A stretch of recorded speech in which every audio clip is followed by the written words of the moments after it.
Hapon mga galawang TNBS. Yon, nagpapahinga muna tayo. Sagutin muna natin tong katanungan na to. May nagtanong sa atin. Sabi niya, boss, paano mo ngayon nadidiskartehan ang destination? Kasi ang bilis matunaw. Yan, sige, sagutin natin. Simple lang. Ang ginagawa ko ngayon, sa umaga kasi strike anywhere muna ako. Alam mo bakit? Para hindi sayang oras at gas. Dahil alam naman natin sa umaga, ang hirap mag-set destination. Ang tagal mabukingan. Natutunaw. Kaya ngayon, ang ginagawa ko, sa umaga, strike anywhere.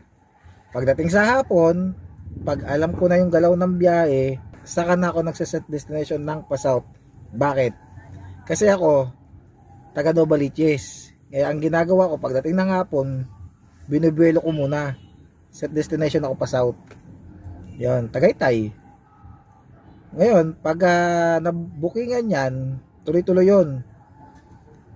Saka na ako nag-destination ng pa-north.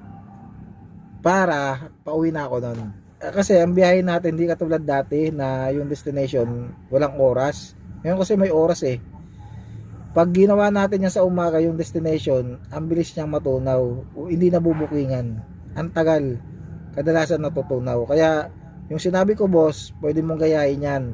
Sa umaga, strike anywhere ka muna.